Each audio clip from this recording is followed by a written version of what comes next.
दोस्तों, ये कहानी एक सफेद खून की प्यासी लौंडिया की है जिसकी हवस देखकर तुम भी डर जाओगे, जिसे ठुकाई की इतनी लत लगी होती है कि जंजीरों से बांधने के बाद भी ये दबा के संभोग करती है, यानी भटाभट भटाभट भटाभट करते करते चैन तोड़ देती है और अंत में झोपड़ा फाड़ देती है।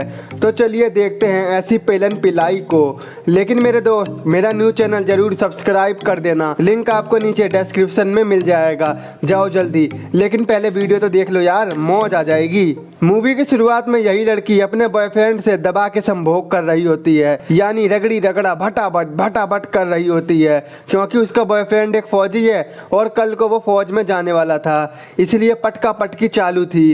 क्या पता कल मिले ना मिले। अब अगली सुबह दिखाते हैं कि रोनी ड्यूटी पर जाने के लिए रेडी होता है, तो वहीं हम देखते हैं कि रोनी को पैनिक अटैक आ जाता है और रे उसे संभाल लेती है, क्योंकि रोनी को अक्सर ये हो जाता है। इसके बाद रोनी जा रहा होता है तो वो कहता है तुम अपनी आंटी के पास चले जाना, तो रे कहती है मैं नहीं जाऊंगी आंटी के पास, क्योंकि वो नहीं चाहती कि रोनी उसे छोड़ के जाए। तो रोनी रे को एक सेम घड़ी देता है। वो कहता है कि जब भी ये घड़ी एक साथ बजेगी तो हम दोनों एक दूसरे को एक साथ महसूस करेंगे, और रोनी अपने दोस्त के साथ चला जाता है। वहीं हम देखते हैं कि रोनी के जाते ही रे की बॉडी में ऐसी चुनचुनी काटती है जैसे कि वो क्या कर दे, और हम देखते हैं कि वो एक काले सांड से दबा के संभोग कर रही है। इसके बाद दुकान का गोदाम बनवा के मटक मटक के रोड पर जा रही होती है कि तभी उसे अपनी माँ दिखती है, जो कहती है वो अनारकली लंगड़ा के कहाँ चली, यूं बता कितनों ने ली, क्योंकि रे की माँ उसकी गंदी हरकतों को जानती है।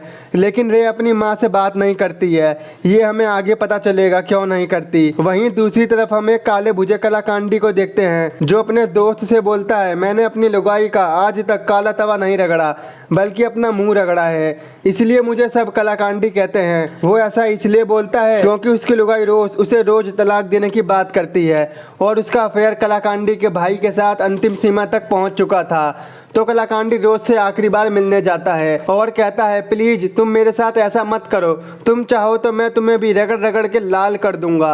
लेकिन रोज को अपनी हवस के सामने कलाकांडी की भूख ना के बराबर लगती है और वो वहां से चली जाती है, और बेचारा कलाकांडी मुंह लटका के घर आ जाता है। तभी वो अपने घर के बाहर रोज को देखता है और उसके लुगाई का भी नाम रोज होता है। तो वो सोचता है याद में उनकी क्या क्या लुटा दिया, इतनी मारी मुठ कि टोपा सुझा दिया, हमें कमजोर होता देख जब मुस्कुराई वो तो उसकी खुशी देखकर एक बार फिर हिला दिया, और ये बोलकर वो सारे रोज को कुचल देता है।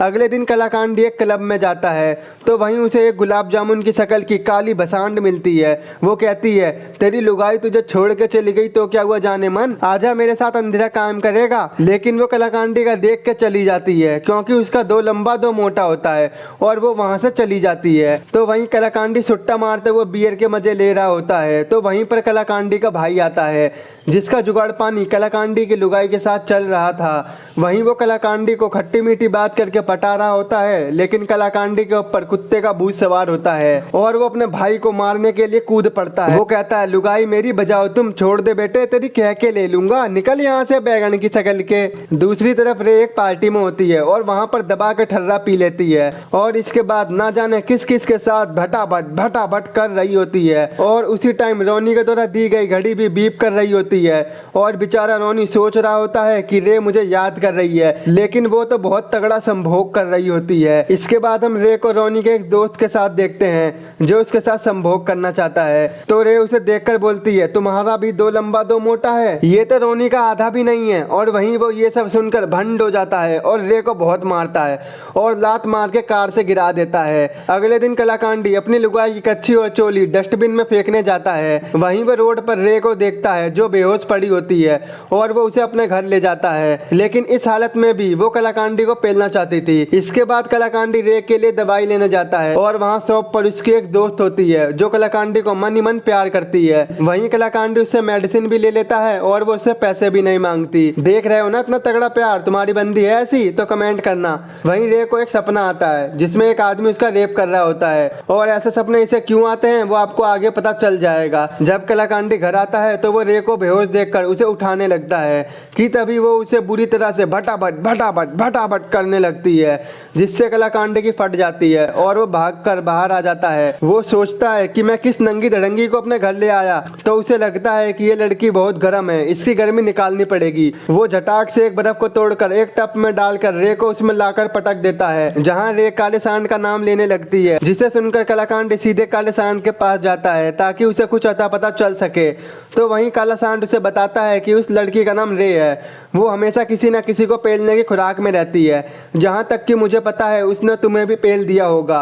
ये सुनकर हमें पता लग जाता है कि रे को संभोग का कितना नशा चढ़ा हुआ है। रात में हम देखते हैं कि रे घर से भाग रही होती है कि तभी कलाकांडी उसे पकड़ लेता है, जहाँ रे कलाकांडी से कहती है प्लीज मेरी तितली का चमगादड़ बना दो, मुझे पेल दो। लेकिन कलाकांडी एक अच्छा इंसान होने के साथ साथ सख्त बुढ़ा भी होता है और कलाकांडी कहता है ना बाबा ना, मैं नहीं करने वाला, और उसे लोरी सुना के सुला देता है। वो सोचता है मैं इस लौंडिया को सुधार के रहूंगा, और वो स्टोर रूम में जाके एक बहुत बड़ी जंजीर लेके आता है और उसे बांध देता है। अगली सुबह रे को होश आता है और वो कलाकांडी से बोलती है मैं यहाँ कब से हूँ? तो वो कहता है तुम यहाँ 2 दिन से हो, तुम मुझे सड़क पर पड़ी मिली थी। इसके बाद रे वहाँ से जाने लगती है और वो खुद को जंजीरों से बंधा हुआ देखती है और कलाकांडी से कहती है तुमने मुझे बांध कर क्यों रखा है, तुमने मेरे साथ क्या करा? इस पर कलाकांडी कहता है मैंने तुम्हें हाथ भी नहीं लगाया है, बल्कि तुम तो बीमार थी, मैंने तुमको सही किया है। तो रे कहती है अब तो मैं ठीक हूँ, मुझे जाने दो। तो कलाकांडी कहता है नहीं, तुम्हें अभी छोड़ना सही नहीं है, तुम फिर से बाहर जाके गंदे काम करोगी।